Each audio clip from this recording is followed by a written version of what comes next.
Welcome students. बेटा हम जनसंचार और माध्यम का चैप्टर पढ़ रहे थे।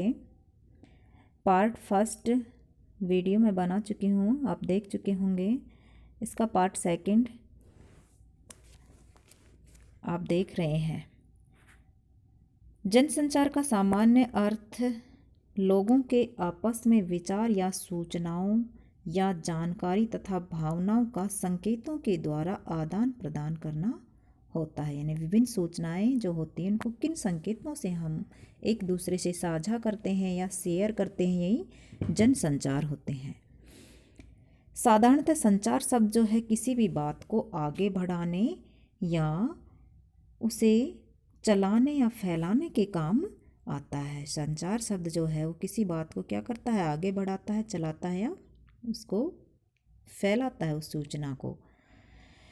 जनसंचार जो है मास कम्युनिकेशन शब्द की जो उत्पत्ति है लैटिन भाषा के कम्युनिस शब्द से हुई है, जिसका अर्थ है किसी बात या विषय को सबके लिए साझा करना। साधारणतः संचार शब्द किसी बात को आगे बढ़ाने, चलाने या फैलाने के लिए उपयुक्त होता है। मनुष्य ने समाज के प्रारंभिक जनसंचार के तरीकों जैसे चीखना, चिल्लाना, संकेत मुद्राएं आदि से लेकर वर्तमान तक स्वयं को अत्यधिक परिष्कृत किया है। यानी मनुष्य जो है इसने समाज की प्रारंभिक शुरुआत में ही जो जनसंचार के तौर तरीके हैं उनको बहुत ज़्यादा बदल दिया। यानी संचार के साधनों में बहुत चेंजेज आ गए हैं, बहुत परिवर्तन आ गए हैं। पहले लोग बोलकर, चिल्लाकर या अपने हाव भाव मुद्राओं से जनसंचार का काम करते थे, लेकिन आज का जनसंचार का जो युग है इसके बिना सृष्टि की परिकल्पना भी नहीं की जा सकती। आज का जो जनसंचार है वो इलेक्ट्रॉनिक माध्यम हो गया, मीडिया हो गया है, इंटरनेट हो गया है। तो चेंजेस तो आए हैं, बहुत सारे परिवर्तन आए हैं। और जनसंचार जो शब्द है या जनसंचार एक ऐसा माध्यम है जिसके बिना एक समाज की हम कल्पना भी नहीं कर सकते। यानी पूरा समाज जनसंचार के माध्यमों पर ही एक दूसरे से जुड़ा हुआ है। जनसंचार के विभिन्न समूह जैसे जनता या जन, भीड़, शोरगुल, श्रोता समूह, लघु समूह आदि जनसंचार के विभिन्न समूह आते हैं। जैसे जनता है, जनता का आकार विशाल होता है। इसका उद्देश्य जो है सामाजिक अथवा विभिन्न धार्मिक जीवन शैलियों से भी जुड़ा होता है। जनता का किसी भी शासन प्रणाली जो है उसका अंग होती है जनता। और जन में विभिन्न समूह से जुड़े लोगों के उद्देश्य अथवा मत में विभिन्नता नहीं रहती। जन का उद्देश्य व्यापक, बृहत और असीमित होता है। भीड़ जो होती है, भीड़ इस प्रकार का जो समूह है वो आकस्मिक दुर्घटना अथवा प्रदर्शन की स्थिति में तत्काल एक स्थान पर जमा हो जाना है। यह एक अस्थायी रूप से एकत्रित होती है। इस समूह में हिंसा का रूप लेने की संभावना लगातार बनी रहती है। कई बार ऐसे मौके सामने आते हैं जब भीड़ ने उग्र रूप ले लिया हो। इस प्रकार के समूह से असामाजिक तत्व लाभ उठा सकते हैं तथा भावावेश में उत्तेजक भाषण, नारे आदि देकर अनायास ही हिंसा की स्थिति पैदा कर सकते हैं। शोरगुल जो है यह भी एक समूह का ही रूप है जो किसी नैतिकता या सांस्कृतिक मूल्यों का पालन नहीं करता, बल्कि शोर शराबे अथवा सांप्रदायिक सद्भावनाओं को बिगाड़ने की कोशिश करता है। शोरगुल से अप्रत्याशित और अशोभनीय व्यवहार हो सकते हैं। श्रोता समूह जो है, लघु समूह, इस प्रकार के समूह सामाजिक जीवन से प्रभावित परिवार, कुटुंब, जाति, संप्रदाय, संख्या, विशेष समूह, राजनीतिक समूह इत्यादि आते हैं लघु समूह में। इनके सदस्यों में संपर्क, संबंध एवं घनिष्ठता होती है। इस समूह में आकर अनेक प्रकार के उत्कृष्ट सामाजिक कार्य संपन्न हो सकते हैं। हर गांव व मोहल्ले में ऐसे ही समूह जनमत को तैयार करते हैं, नेतृत्व करते हैं तथा उत्सव एवं सामाजिक कार्यों में उत्साह से भाग लेते हैं। जनसंचार की प्रकृति आती है। अब अगला पॉइंट हमारा कि जनसंचार की प्रकृति क्या होती है, क्या क्या होते हैं जनसंचार में। जनसंचार में सबसे पहला आता है माध्यम, यानी अगर कोई तो माध्यम हो जिसके द्वारा जनसंचार किया जाए। किस माध्यम से जनसंचार किए जा रहे हैं, किस कारण से और किससे, मीडिया से या किससे जो भी संचार जनसंचार के का हम जनसंचार करते हैं तो वो किस माध्यम से होता है। जनसंचार माध्यम जो है वो संचारक व प्रापक के बीच एक सेतु का काम करता है। यानी माध्यम जो भी है वह संचारक यानी जो प्रेषक होता है, सेंडर होता है, और प्रापक यानी रिसीवर, इनके बीच एक सेतु, एक पुल का काम करता है। इन दोनों को जोड़ने का काम करता है। संचारक किसी भी तरह से प्रापक से संपर्क करना चाहता है, इसके लिए वह सामान्य माध्यमों का प्रयोग करता है। यानी प्रेषक और सेंडर और जो रिसीवर होता है, इनको जोड़ने का काम करता है, वह माध्यम कहलाता है। और ये माध्यम क्या क्या है, ये आपसी बातचीत भी हो सकती है, व्यक्तिगत संपर्क, पत्राचार, सभा, मीटिंग, टेलीफोन, टेलीविज़न, रेडियो, समाचार पत्र, किताबें, बुलेटिन, वीडियो, फिल्म इत्यादि। ये सभी माध्यम अपने संदेश प्रापक तक पहुंचाने में मदद करते हैं। माध्यम के सही चुनाव पर संचार की सफलता निर्भर करती है। यदि प्रापक अशिक्षित है तो उसके लिए टीवी, रेडियो या फोन को जनसंचार का माध्यम सुनेगा। यानी माध्यम हर तरह से अपना कार्य, अपनी भूमिका निभाते हैं। यदि कोई भी प्रापक जो है, रिसीवर है, अशिक्षित है, तो उसके लिए हम कौन से माध्यमों का प्रयोग करते हैं, टीवी, रेडियो या फ़ोन, क्योंकि जो लिखित संदेश है वो तो उसके लिए भेजना व्यर्थ होगा क्योंकि वह अशिक्षित है। अब आता है हमारा प्रापक यानी रिसीवर। जनसंचार के माध्यमों की जो प्रकृति है उसमें पहला पॉइंट था हमारा माध्यम, दूसरा क्या है, प्रापक यानी रिसीवर। संचारक का जो संदेश है जिसे प्राप्त होता है वह प्रापक अथवा श्रोतागण कहलाता है। संचार प्रक्रिया में प्रापक उतना ही महत्वपूर्ण है जितना कि संचारक, अतः उसमें वे सभी गुण होने चाहिए जो एक श्रोता में होते हैं।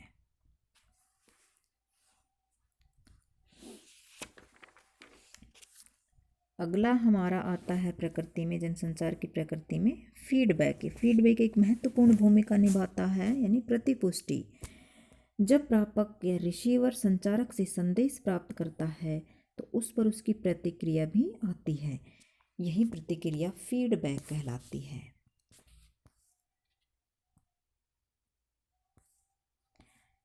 निर्विघ्न यानी बिना किसी बाधा के संचार के लिए फीडबैक का अत्यधिक महत्व है।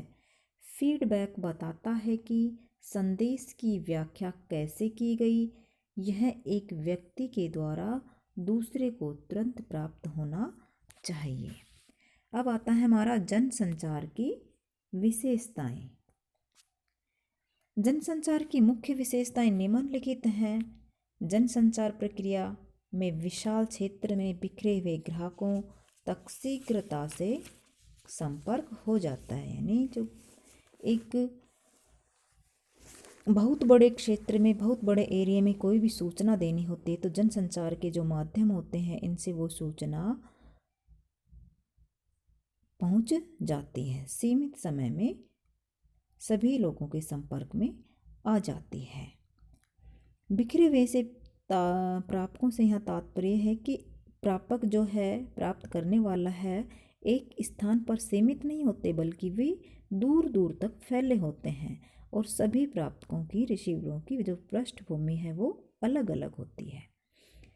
दूसरा है हमारा जनसंचार के द्वारा प्रेषित सूचना समस्त जनता के लिए सामान्य रूप से खुली होती है। यानी जनसंचार के द्वारा जो सूचनाएं भेजी जाती है वो सभी जनता के लिए सामान्य काम करती है।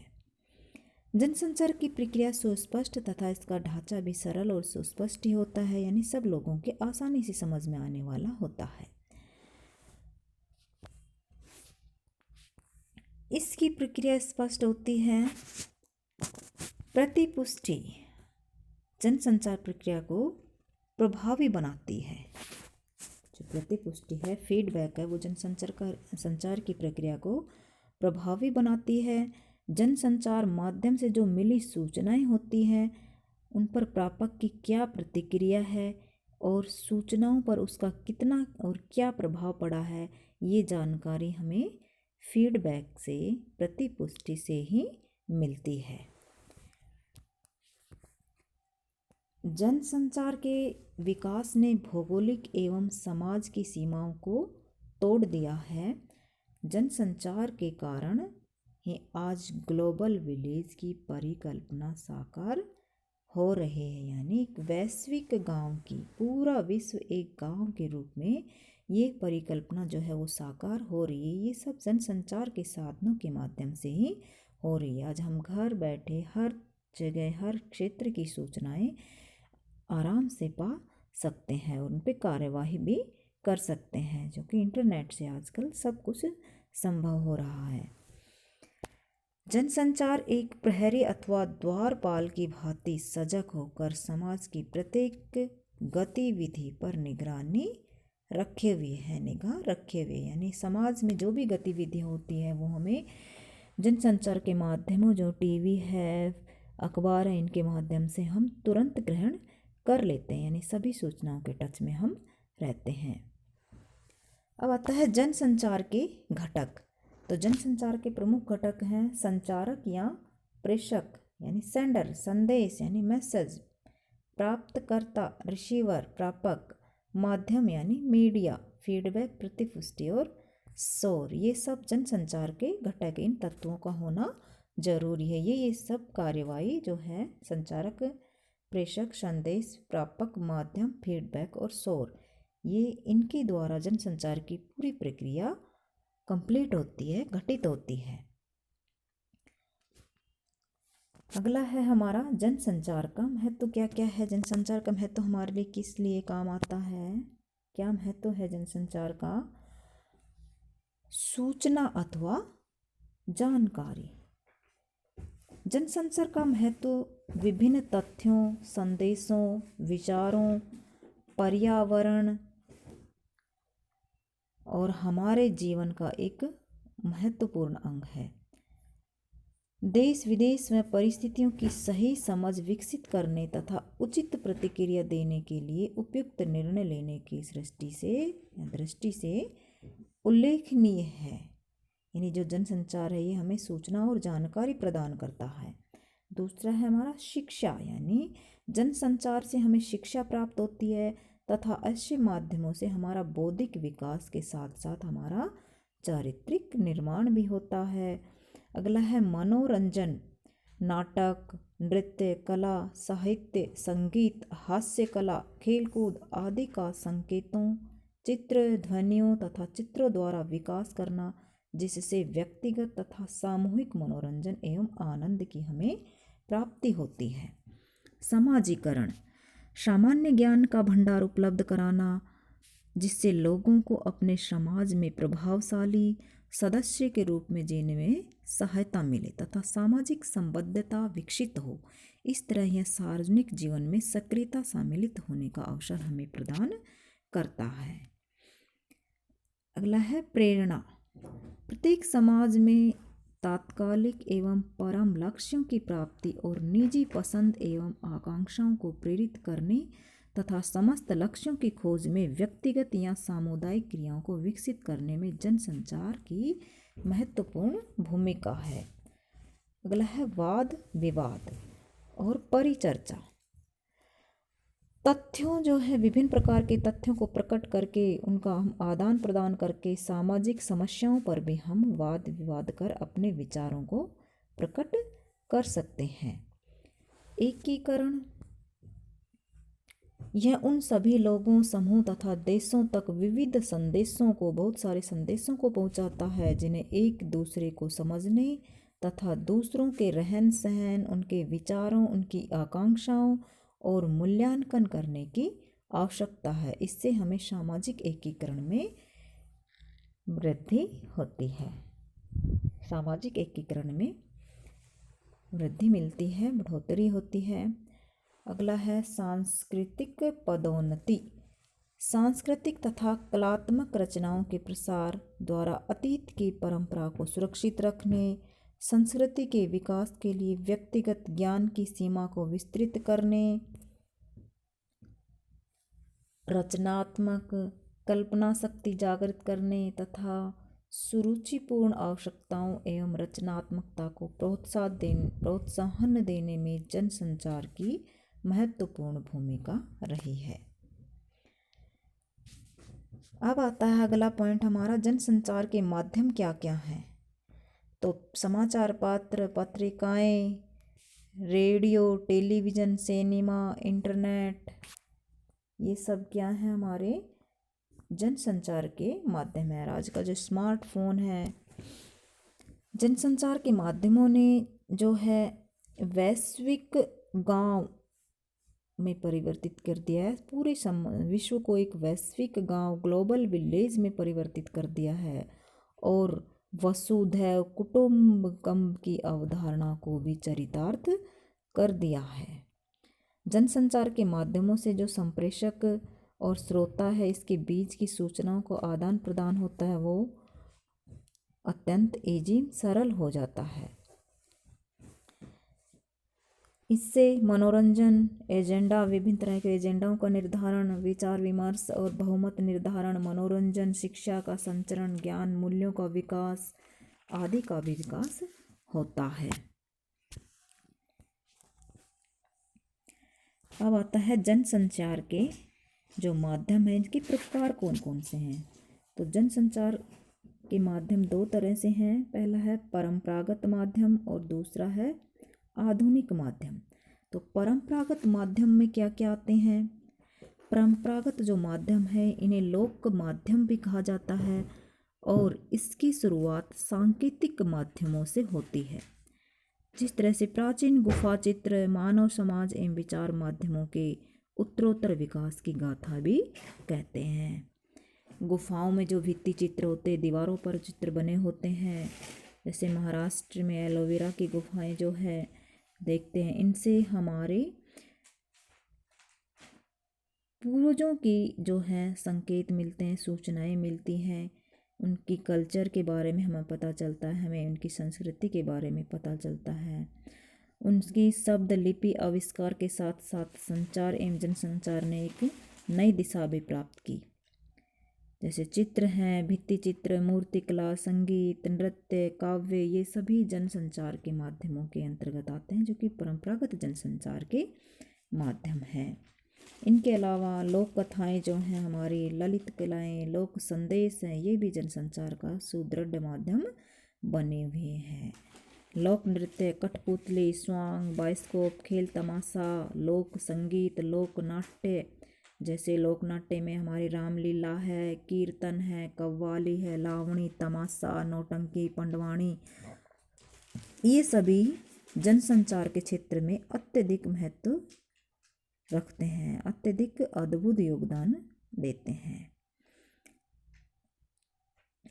इन माध्यमों ने भारत की सामाजिक और सांस्कृतिक विरासत को सुसमृद्ध बनाया है और पूरे क्षेत्र को, समुदाय को एकता के सूत्र में पिरोने का काम किया है। आधुनिक और विशिष्ट माध्यम क्या क्या हैं हमारे, जो आजकल हम यूज में लेते हैं, प्रयोग में ले रहे हैं। तो जैसे प्रिंट और मुद्रण माध्यम। मुद्रण माध्यम जो है, इसमें प्रिंट या मुद्रण माध्यम का आविष्कार 1450 ईस्वी में हुआ था सर्वप्रथम, जो कि जर्मनी के जोहान्स गुटेनबर्ग में हुआ था। जर्मनी के जोहान्स गुटेनबर्ग में मुद्रण का आविष्कार हुआ था। शिक्षित समुदाय के लिए एक वरदान साबित हुआ। समाचार पत्रों का प्रकाशन जीवन की एक अपरिहार्य यानी बहुत जरूरी आवश्यकता बन गया। 18वीं की सदी से के अंत तक यानी 1870 ईस्वी में भारत में भी समाचार पत्रों का प्रकाशन होने लगा। इससे धीरे धीरे साप्ताहिक, मासिक, वार्षिक, अर्धवार्षिक पत्र पत्रिकाओं का प्रकाशन ने इस क्षेत्र में क्रांति ला दी और इन समाचार पत्र पत्रिकाओं से राजनीति, खेल, कला, साहित्य, बाजार आदि के जीवन में जुड़े समाचार एवं जानकारी प्रकाशित होने लगी। आधुनिक जनसंचार माध्यम में प्रिंट मुद्रण में और इलेक्ट्रॉनिक मुद्रण, दो तरह से इनका हमने डिवाइडेशन किया है आधुनिक संचार का। देखिए यहाँ आधुनिक संचार जो है ये दो तरह से इसका डिवाइड है, प्रिंट मुद्रण और इलेक्ट्रॉनिक माध्यम। तो प्रिंट मुद्रण में क्या क्या आते हैं, समाचार यानी जो छपते हैं, समाचार पत्र पत्रिकाएं, हैंडबिल, पैम्फलेट, ये सभी क्या है, प्रिंट मुद्रण के माध्यम से प्रिंट करके नहीं हमारे पास पहुंचते हैं ये सूचनाएं, अखबारों के माध्यम से, पत्र पत्रिकाओं के माध्यम से, किताबों के माध्यम से। दूसरा हमारा इलेक्ट्रॉनिक माध्यम। इलेक्ट्रॉनिक माध्यम जो है ये भी तीन तरह से है, तीन तरह का होता है, श्रव्य, दृश्य और श्रव्य। बेटा आप इनका इसी तरह से अपनी फेयर नोटबुक में नोट्स भी बना सकते हैं। श्रव्य में radio, television, mobile phone, transmitter, ये श्रव्य माध्यमों के अंतर्गत आते हैं। दृश्य जो जनसंचार के माध्यम है उनमें है फैक्स, पेजर, टेलीप्रिंटर, कंप्यूटर। और श्रव्य और दृश्य में टेलीविज़न, फिल्म और जो स्मार्टफोन आजकल सबसे ज़्यादा यूज होने लगे हैं, ये श्रव्य और दृश्य जनसंचार के माध्यमों के अंतर्गत आते हैं। जनसंचार के माध्यमों का हमारे जीवन पर क्या प्रभाव पड़ा है, तो प्रत्येक व्यक्ति के जीवन में जनसंचार माध्यमों का विशेष महत्व है। अगर आज के समय में हम सोचें तो जनसंचार माध्यमों के बिना हमारा जो जीवन है वो अपाहिज है, इसके बिना हम कुछ भी नहीं कर सकते। सुबह की चाय से लेकर शाम को सोने तक का समय जो है हमारा इन्हीं के साथ व्यतीत होता है।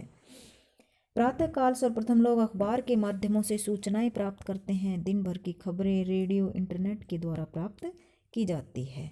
आजकल जो है टिकट बुक करने, बिल भुगतान करने, मनोरंजन, योग, धर्म संबंधी जानकारी आदि जो है जनसंचार के माध्यमों के द्वारा ही हमें प्राप्त होती है। इस प्रकार जो जनसंचार के माध्यम है इन्होंने आज प्रत्येक व्यक्ति को प्रभावित किया है। जनसंचार माध्यमों के द्वारा ये आज सभी का जीवन सरल बन गया है। जनसंचार माध्यमों के द्वारा पारदर्शिता भी बढ़ रही है। लोगों को जागरूक बनाने में जनसंचार माध्यमों ने महत्वपूर्ण भूमिका निभाई है। भ्रष्टाचार, सांप्रदायिकता आदि समस्याओं में सुधार जनसंचार माध्यमों के द्वारा ही संभव है। राजनीति के पहलू हो, चाहे गेम्स के हो, खेल के हो, हम टीवी में देखते हैं तो जो रिपोर्टर होते हैं हर तरह की सूचनाएं हमारे तक पहुंचाते हैं। तो ये सब हमारे लिए बहुत ईजी, बहुत आसान हो गया है। जनसंचार माध्यम जो हैं काल्पनिकता और लुभावनी भाषा के द्वारा लोगों को भ्रमित करने का प्रयास भी किया जाता है, जिससे लोगों के व्यवहार में भी परिवर्तन आया। यानी कुछ झूठे संचार हमारे तक प्रेषित कर दी जाते हैं, जिनसे समाज में विघटनकारी तत्व पैदा हो जाते हैं। जनसंचार माध्यम से अश्लीलता में भी आजकल वृद्धि हुई है। जनसंचार माध्यमों का सीधा संबंध सार्वजनिक हित से जुड़ा होता है। इस प्रकार सभी पक्षों को देखते हुए हम कह सकते हैं कि फैशन में, संस्कृति में, खान पान में, रुचियों में, आदतों को बदलने में जनसंचार के माध्यमों की महत्वपूर्ण भूमिका रही है। जनसंचार के माध्यमों के बिना हम जीवन की कल्पना भी नहीं कर सकते। यह जो जनसंचार के माध्यम है लोगों को जागरूक बनाने में महत्वपूर्ण भूमिका निभाते हैं। वहीं इसमें नकारात्मक पक्षों को भी अनदेखा नहीं किया जा सकता, यानी कुछ नकारात्मक पक्ष भी इसके देखने को मिलते हैं। अतः आवश्यक है कि हम सोच विचार कर ही जनसंचार के माध्यमों द्वारा प्रसारित की जाने वाली सामग्री को ग्रहण करें। धन्यवाद बेटा। अगले PDF से मैं क्वेश्चन आंसर सेंड करती हूँ और इसमें से भी आप महत्वपूर्ण टॉपिक्स जो है नोट कर सकते हैं, अपनी फेयर नोटबुक में नोट बना सकते हो। धन्यवाद।